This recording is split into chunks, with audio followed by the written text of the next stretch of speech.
David Ben-Gurion International Airport, the 25th of May, 1991. Never before has the airport been this busy on a Saturday, as 35 planes, military and civilian, bring 14,325 new Israelis into the country. This is Operation Solomon, the last and largest of several airlift operations bringing Ethiopian Jews, the Beta Yisrael, into the country after a struggle that has lasted almost 20 years. The planes have no seats. They've been removed to pack in as many people as possible, and these arrivals have nothing but the clothes on their backs. Nevertheless, the mood is celebratory. Sadly, that euphoria will not last. As new Jewish immigrants, their arrival in the country will be heavily subsidized, but finding work and housing won't be easy. Israel itself is still an economically underdeveloped nation, and the arrival of the Beta Yisrael is accompanied by the familiar anxiety of taking in yet more impoverished refugees. On top of that, very few Israelis know anything about the Beta Yisrael, leaving ample opportunity for misunderstanding. To quote Rabbi Daniel Gordis, "For thousands of years, Ethiopian Jews had been completely cut off from Jewish life in Babylonia, Palestine, Europe, and North Africa. They had preserved an ancient Jewish way of life that was now very different from what Israelis saw as authentic Judaism. They knew nothing of the Talmud. Purim and Hanukkah had entered the Jewish calendar after the Ethiopians were cut off from the rest of the Jewish people. They knew nothing of the Holocaust." Now, I won't disagree that that's certainly the impression that most people had about Ethiopian Jews, and largely still do. But looking into the actual history, almost all of that statement is wrong. Jews almost certainly hadn't been in Ethiopia for thousands of years, plural. Hanukkah and Purim had already been celebrated for centuries when they arrived there. Their version of Judaism was no more preserved or ancient than any other stream of Judaism, and in many cases it had experienced far more change. Nor had they been completely cut off or forgotten by the rest of the Jewish world for that entire time.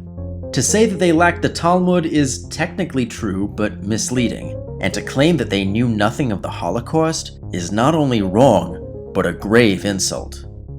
Too often, Ethiopian Jews are treated with a sense of mystery and exoticism, which is based more on folklore, superficial first impressions, and plain ignorance than actual history. But before we can talk about that history, we need to clear up some misconceptions about Ethiopian Jewish origins. Let's get this out of the way. Today, and for most of their history, there has been no serious denial that the ethnic origins of the Beta Yisrael are Jewish. In the 1970s and 80s, some Ethiopian historians began to cast doubt on this, and Jewish historical studies from the same time are very quick to caution that ascertaining the ethnic origins of Ethiopian Jews was impossible, and ultimately not that important. And maybe it isn't. However, these studies also predate the advent of DNA sequencing in the 1990s, after which these doubts were largely put to rest. Plus, there's a wealth of linguistic evidence of Hebrew and Aramaic loanwords that reflect a distinctly Jewish worldview, such as the Ge'ez word for Friday being Arb, cognate with Erev Shabbat, the eve of the Sabbath. With all that said, linguistic and even DNA evidence don't provide a detailed enough profile to indicate when or how Jews first arrived in Ethiopia.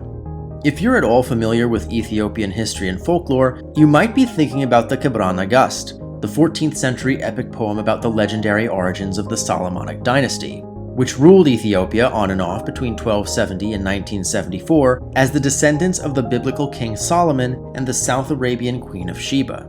But even if the Kebra Nagast is very culturally important, critical historians regard the events described in the poem as purely legendary.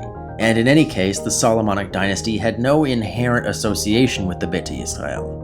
In fact, historians like Stephen Kaplan believe that the adoption of an Israelite identity by the dynasty was likely a reaction against the Beta Yisrael, in line with the Christian doctrine of replacement theology. This leaves us with two main origin hypotheses.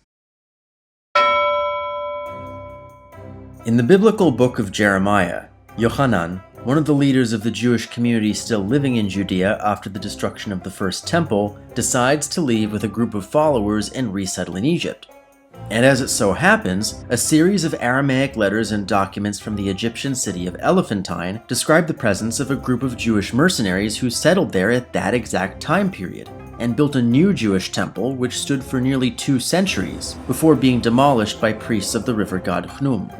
One Beta Yisrael legend that seems to line up with this is the Danite hypothesis, which claims that the Beta Yisrael are descendants of the tribe of Dan from the northern kingdom of Israel, who arrived in Ethiopia by traveling up the Blue Nile from Egypt. To wit, Haymanot, the traditional form of Judaism practiced in Ethiopia in the early modern period, had no Talmud or similar compilations of legal commentary prior to the 20th century, and religious leaders in Haymanot are called Kayan, from the Hebrew Kohen meaning priest, rather than Rav or rabbi. But once you get into the details, it really doesn't hold up. First of all, the Danite hypothesis, like the Gebra Nagast, is medieval in origin. Its apparent author, Eldad Hadani, was at best the writer of a fictional polemic, and at worst a medieval con artist. He was probably from Arabia, and based on his descriptions of Ethiopia, had probably never even been there. And in any case, tribal identities like the Danites had largely faded away by the end of the First Temple period. Keeping things strictly archaeological, the form of Aramaic that appears in the Elephantine letters is much more archaic than the Hebrew and Aramaic borrowings in Ge'ez, suggesting a much later Jewish arrival in Ethiopia. And on the religious front, Haymanot definitely isn't rooted in First Temple Judaism, which, despite what the Bible may tell you, was so different from what came after that we shouldn't even think of it as monotheism. As for the apparent absence of rabbis in the Talmud, we'll get to that. During the Persian and Hellenistic periods, Jewish traders became a common sight on the spice trade between Europe and India. But only with the outbreak of the First Jewish-Roman War and subsequent destruction of the Jewish temple did these traders begin settling permanently in the places where they traded, particularly in southern India and, more importantly, Arabia. Most Arabian Jews settled in the kingdom of Himyar in what is now Yemen. In fact, the Jewish presence there became so influential at one point that, in the early 6th century, the Himyarite king Yusuf Dhu Nuwas converted to Judaism. Now, prior to the Islamic conquests, southern Arabia was culturally and linguistically much more connected to the Semitic cultures of the Horn of Africa than to the rest of Arabia, with the Straits of Aden being as much of a bridge as a barrier.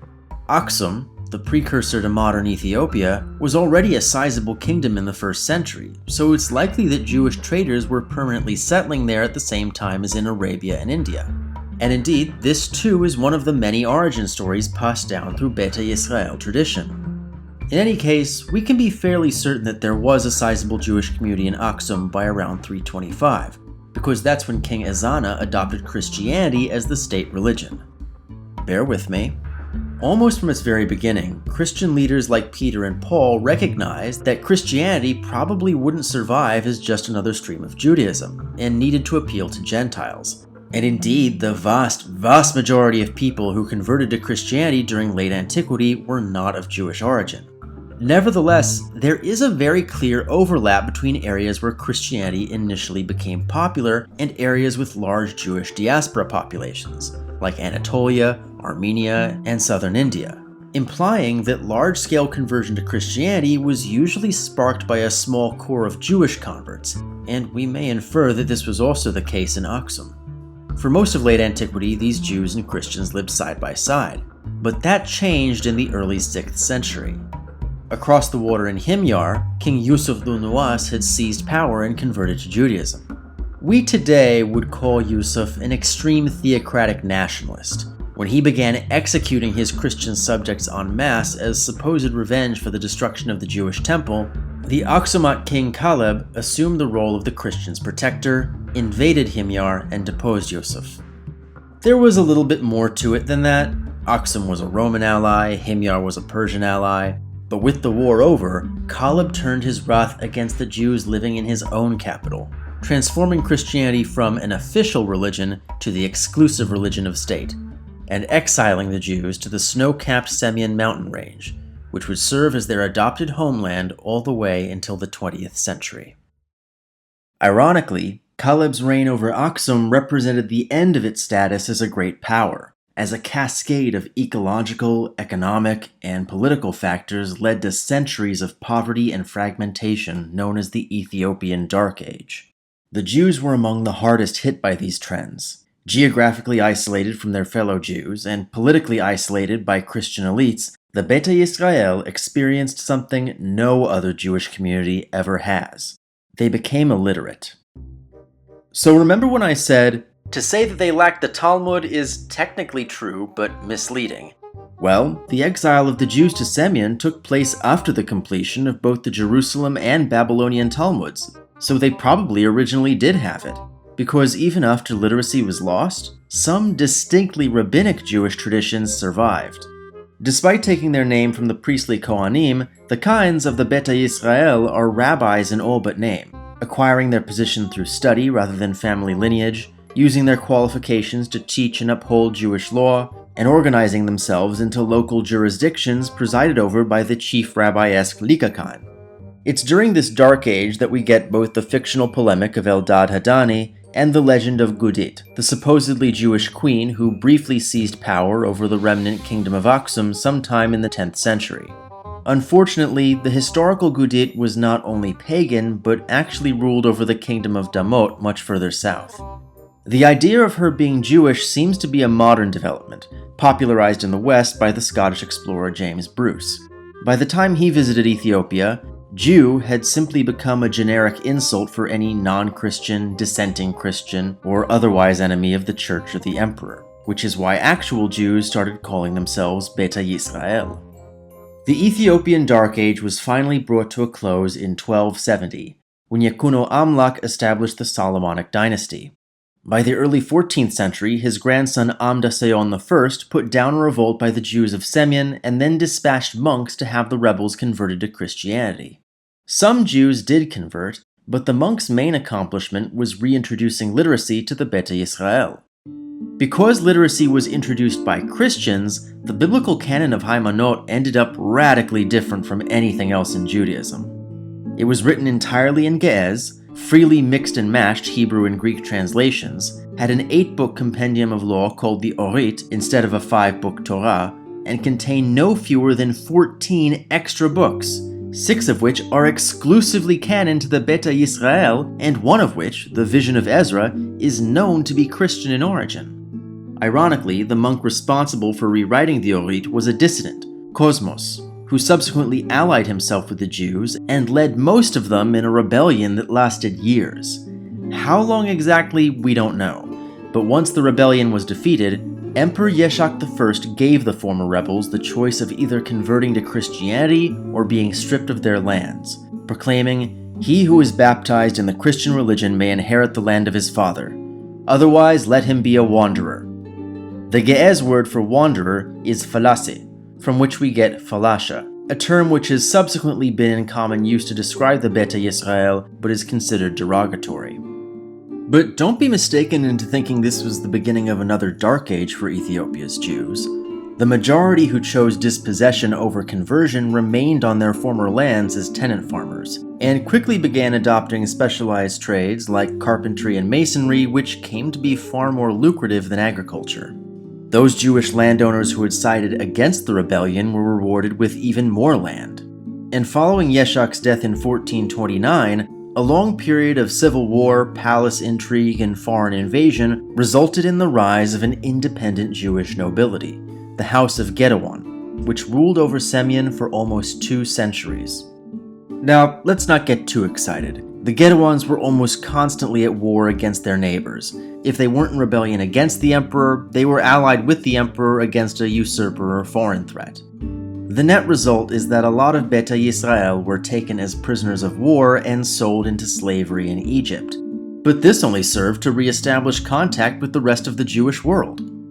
In 1435, Venetian Rabbi Elia de Ferrara recounted meeting Ethiopian Jews during his move to Jerusalem. 53 years later, another Italian-born rabbi, Ovadia Bartonura, met 2 free Jewish slaves who ended up giving him a tantalizing window into the lingering relationship between Haymanot and Rabbinic Judaism. By the early 16th century, the House of Gedewon itself was in regular contact with the Jewish authorities up north, leading Egypt's chief rabbi Daoud ibn Zimra to order his court to buy the freedom of any Ethiopian Jews found in Ottoman slave markets and welcome them into the local community. This represented the peak of Ethiopian Jewish power, as around the same time the Gedouans were able to arrange a diplomatic marriage between one of their daughters and the emperor himself. At this time, Ethiopia was at risk of total conquest by the neighboring Adal Sultanate, but Empress Seble Wongel not only secured an alliance between the Jews and the emperor, but also the Portuguese, not exactly known for their friendly relations with Jews at the time, in an ultimately successful bid to repel the invaders. Unfortunately, Seble Wongel was unable to prevent her son or grandson from waging a series of increasingly desperate wars to not only conquer Semyon, but forcibly convert its Jewish inhabitants. Only her great-grandson Susenyos I was able to finally subdue the region, executing all male Jewish rebels, enslaving the women and children, and forcing those Jews not in rebellion to convert to Christianity. However, Susenyos' ambitions against the Beta Yisrael were only part of a larger plot, under heavy Portuguese influence, to establish Catholicism as the new state religion. A deeply unpopular move with the devoutly Ethiopian Orthodox public that ultimately resulted in his forced abdication, and the ultimate reversal of his edicts against the Jews. He'd succeeded in permanently breaking Jewish political power, but political power isn't everything. In 1636, Susenyos' son Fasilides built a new permanent capital at Gondar, in what had previously been the heart of Jewish Ethiopia. But far from a statement of triumph over the Jews, this massive construction project actually reversed a lot of the previous century's misfortune, as Jews regained large amounts of wealth and prestige as carpenters and masons responsible for building the new capital, as well as soldiers defending it. But in 1769, this prosperity came to a sudden end. What turned out to be almost a century of instability, palace intrigue, and outright civil war undermined the position of Gondar and left it prone to frequent raids by rebels and bandits. The Jews, now unemployed, bereft of their historical political strength, and with nowhere else to go, resorted to less reputable, even taboo jobs like weaving and smithing, which encouraged some Christian extremists to accuse the Beta Yisrael of being vampiric were-hyenas. This so-called era of princes continued through most of the 19th century, but by then, the biggest threat facing the Jews wasn't bandits or tyrannical rulers or superstitious neighbors, but Protestant missionaries from Northern Europe, who had taken advantage of the chaos to establish a de facto sphere of influence over what remained of Ethiopia's non-Christian population. By 1855, Emperor Tewodros II had reunited Ethiopia under a strong central government, ended the era of the princes, and began taking serious action against this missionary activity. Probably the most famous of these missionaries was Henry Aaron Stern, a Jewish-born Anglican priest who eventually ran afoul of the emperor by writing about his low-born origins, leading to his imprisonment and a brief British invasion which we don't have time to get into. Ultimately, Stern and others like him were allowed to continue their work in Ethiopia, but Tewodros had learned the lessons of Susenyos 2 centuries earlier. Protestant missionaries would be allowed, but Protestantism itself would not. And by the end of the 19th century, around 2,000 Beta Yisrael had converted to Ethiopian Orthodoxy, becoming known as the Faras Mukra, later corrupted by Hebrew transliteration into Falash Mura. Of course, in a tale as old as time, there were suspicions that these conversions were coerced, as said converts often retained Jewish traditions and close ties to the Jewish community. Despite incidents like the British expedition, these missionaries only gained more and more favor with the emperor. And lacking the political strength to remove missionary activity from their communities, many Kayyans decided the time had come to leave Ethiopia and resettle in Palestine. Throughout the 1860s, multiple attempts at migrating on foot failed. What remained of the Jewish leadership appealed to Jewish leaders in the north for assistance, but their letters and representatives were often dismissed, intercepted by missionaries, or received by those who were simply unable to help. Ironically, it was the activity of the missionaries which did the most to draw attention to the plight of the Beta Yisrael in the wider Jewish world. In Hungary, Rabbi Azriel Hildesheimer wrote article after article urging action by European Jews to aid the Beta Yisrael. Hildesheimer's call was almost immediately answered by Joseph Halevi, an Ottoman-born anthropologist specializing in Ethio-Semitic languages. With financing from Adolphe Kremia and the Alliance Israélite Universelle, Halevi arrived in Ethiopia in 1868 during the British expedition and spoke extremely highly of the Jewish communities living there. But for extremely petty personal reasons, the Alliance didn't want to help Halevi any more than they already had, and showed uncharacteristic indifference toward the situation in Ethiopia when compared to, say, China or Iran. This was a deadly mistake. In 1888, Ethiopia entered a period of disaster, both natural and man-made, that can only be described as biblical. Already suffering from war against Makhdis to the west, Rinderpest arrived from India to almost wipe out the country's cattle, which combined with an emerging drought and a plague of locusts to create one of the worst famines of the modern era. This didn't only affect humans, as they increasingly became prey to equally starving lions and hyenas. In a 4-year period, Ethiopia's population fell by at least a third. The Jewish population, which lived in some of the worst hit areas, is estimated to have fallen by at least 2/3. Entire provinces were deserted, and with no animals to sacrifice and no large population to support the livelihoods of Jewish monks, many of the unique practices of Haymanot disappeared forever. It was under these circumstances that, in 1904, a former student of Halevi named Jacques Feitlovich first visited the Beta Yisrael. Feitlovich is a controversial figure. He was part of the modern Orthodox stream of Judaism, and viewed most of the surviving idiosyncrasies of Haymanot as something to be corrected with the introduction of normative Jewish rituals and symbols, the Hebrew language, and Western-style education. And his reports on the community are probably more responsible than anything else for promoting the idea of the Beta Yisrael as having been lost.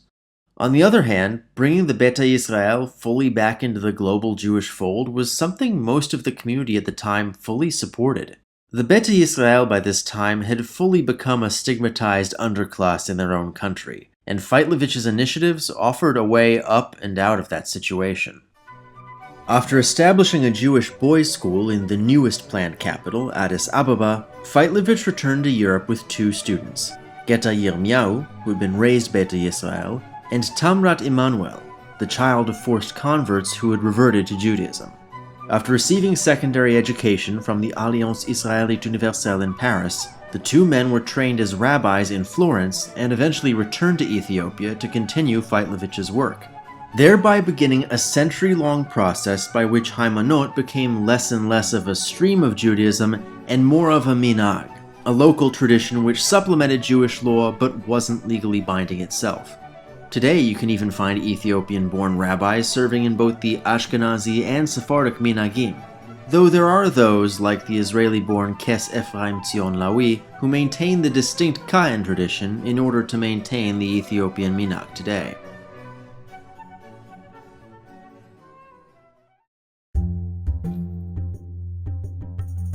In 1935, Italy took advantage of a minor border dispute to invade and occupy Ethiopia.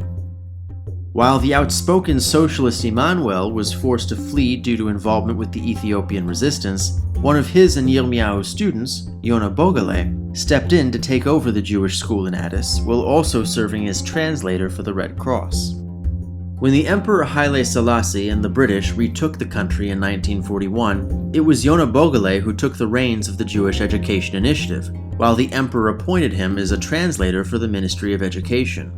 2 years later, 1,500 refugees from Greece entered the country, including a number of Jewish doctors and engineers, to assist the emperor with the rebuilding of the country.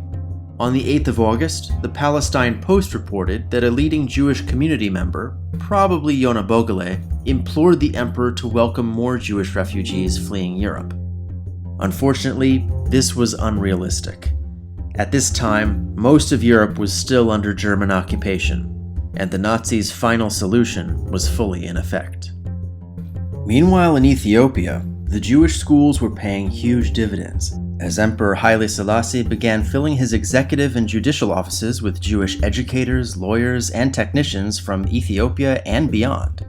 Post-war Ethiopia had very good relations with Israel, which goes a long way toward explaining why fewer than 200 Ethiopian Jews emigrated there between 1948 and 1971. However, this changed very quickly. Throughout this period, various North African governments put increasing pressure on Ethiopia to break ties with Israel, and OPEC's oil embargo following the Yom Kippur War finally led this to happen. A year later, the emperor was overthrown by a pro-Soviet Marxist military government known as the Derg, who implemented a policy of state atheism. While the Derg did officially mandate freedom of religion and refrained from targeting religious individuals, they aggressively suppressed religious institutions, particularly those of ethnic minorities. So the teaching of Judaism and the Hebrew language was banned, and Jewish citizens suspected of planning to escape to Israel were closely monitored. In response, several younger members of the Beta Israel began working with the various rebel groups who would eventually overthrow communist rule in 1991. But most looked to Israel. After fleeing the country in 1979, Yonah Bogalle fled Ethiopia and began touring the Jewish world, urging support for covert operations to airlift the community. Astonishingly, Ethiopia still secretly maintained military relations with Israel throughout this entire period. In fact, it was that relationship that enabled Israel to leverage its support for the mass evacuations, essentially paying ransom to the Derg by giving them old, captured Soviet equipment from the war in Lebanon. Ultimately, this enabled covert operations across multiple governments that secured the airlifting of over 20,000 Ethiopian Jews to Israel. But even these immense operations represented only a small fraction of the mass migration that took place, as most Ethiopian Jews arrived in Israel over land through Sudan and Egypt, under extremely trying and often deadly conditions. Arriving in such large numbers, little understood by the general public, and with no money in an Israel that was still many years from being considered a developed economy, the Beta Yisrael suffered many of the same socio-political and economic challenges as similar groups of Jewish refugees before and since. One of the most striking legacies of these challenges can be seen in Israeli geography. While Ethiopian-born Jews and their descendants make up about 2% of Israel's population, fewer than 1,000 live in Tel Aviv, the economic heart of the country, due to the high cost of living, instead opting for smaller, developing urban centers, most especially Netanya. However, the Beta Yisrael have excelled in the military, civil service, and politics. In 1996, Adisu Masala became the first Beta Yisrael member of the Knesset as part of the Labour Party. Since then, Beta Yisrael MKs have spanned almost the entire political spectrum, though Beta Yisrael voters tend to be more conservative-leaning. Also, the Beta Yisrael community is actively promoting celebration of the holiday Sigd among the wider Jewish community. In 2008, the Israeli government made it an official holiday. It's usually sometime in November, and you should check out if any Sigd events are happening in your area. All are welcome. That said, around 12,000 Beta Yisrael remain in Ethiopia, and to complicate things further, they're not exactly alone. There remains a large population of Falash Mura, the descendants of conversos left over from the missionary crisis who mostly wished to immigrate to Israel and rejoin Judaism. While Israel itself and most Jewish religious authorities recognize them as crypto-Jews, their admission into the country has been slow and inconsistent. Even bigger outcasts are the Beta Abraham, an even older group of conversos from the early modern period who continue to live in rural villages under threat of sectarian violence, and are neither recognized as Christians by the majority of locals nor as Jews by the majority of Beta Yisrael. The story of Judaism in Ethiopia is an ongoing one, and one I'm sure this channel will return to in the future. For now, I hope this video has helped you get a better understanding of a unique part of our history and community that is too often dismissed or mythologized. Thanks for watching.